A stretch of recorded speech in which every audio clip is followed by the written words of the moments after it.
C'est la dernière université d'été du MEDEF avant la prochaine présidentielle. À cette occasion, j'ai le plaisir d'échanger avec Jacky Isabello. Bonjour.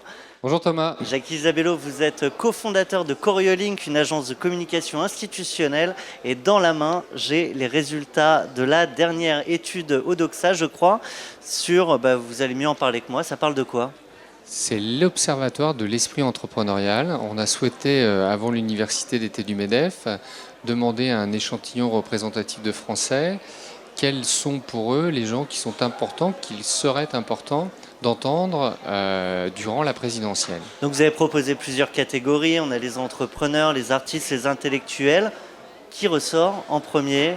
Et alors, on ne serait pas forcément bluffé, mais l'écart par rapport au second est assez étonnant.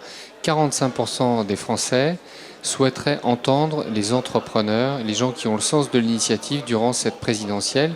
Et seulement en deuxième position arrivent les intellectuels avec 18%. Donc l'action avant la réflexion, un peu des deux ? On parle beaucoup des makers en ce moment.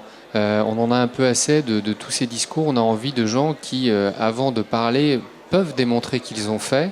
Et je crois que c'est ce qu'il faut retirer de ce sondage. Donc ils attendent quoi ? Des entrepreneurs au sein des gouvernements ?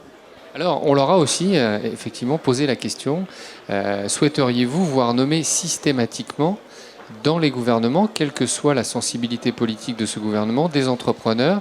Et ils ont répondu par l'affirmative à une large majorité. On les a aussi interrogés sur, évidemment, quels sont celles ou ceux qui représenteraient le mieux les entrepreneurs et qui pourraient être entrepreneurs. Bon, les résultats, là, je devance peut-être votre question, Thomas, mais sont un peu plus attendus. Emmanuel Macron arrive largement en tête. Chez les sympathisants de gauche, chez les sympathisants de droite, et quand même sur le podium chez l'extrême droite. Exactement, voilà. Médaille de bronze chez d'autres électeurs. Et puis pour ce qui est des candidats à la primaire, puisqu'on va les voir défiler durant ces deux grandes journées, arrive en tête Alain Juppé, suivi par Bruno Le Maire et puis Nicolas Sarkozy. Donc moins de surprises. Déjà des gens qui sont favoris pour la prochaine primaire de la droite et du centre. Alors, cette étude, elle dit quoi aux politiques qui vont justement là pendant 2 jours venir à la rencontre des entrepreneurs ? Mais j'aimerais qu'elle leur apprenne quelque chose, mais ayant beaucoup de sympathie quand même pour cette profession compliquée, c'est un métier qui n'est pas facile, donc ce sont des gens qui sont brillants, ils le savaient déjà.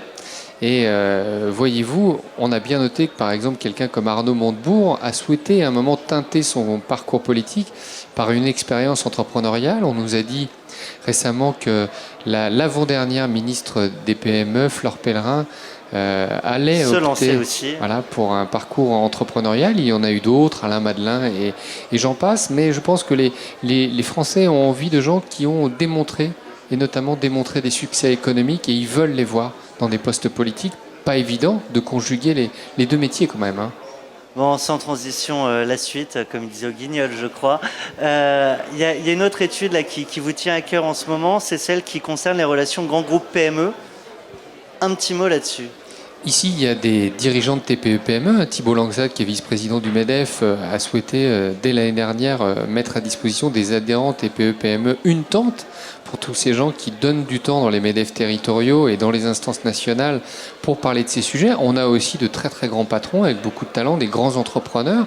Là, j'ai croisé tout à l'heure quelqu'un de la famille Grosse, qui est cette fameuse grande PME, grande multinationale, même lyonnaise. Et cette étude dit, voilà, les leaders de ce que Jean-Claude Vollot appellerait les leaders de branches ou de secteurs doivent pouvoir accompagner des entreprises de taille plus modeste pour conquérir des marchés à l'international ou innover de manière différente. Et nous, on aimerait proposer aux politiques d'institutionnaliser cet accompagnement, donc une espèce d'obligation à ce que les grands groupes, certes vendent, certes satisfassent leurs salariés, mais aussi permettent le développement de la création d'entreprises et de l'entrepreneuriat. Le temps nous étant compté, on sera obligé de vous avoir de nouveau sur le plateau pour en discuter un peu plus en détail. Un grand merci à vous, Jacky Isabello. Merci Thomas. Et merci à vous de nous avoir suivis. On était avec le cofondateur de Coriolink depuis l'université d'été du MEDEF 2016. Merci à tous.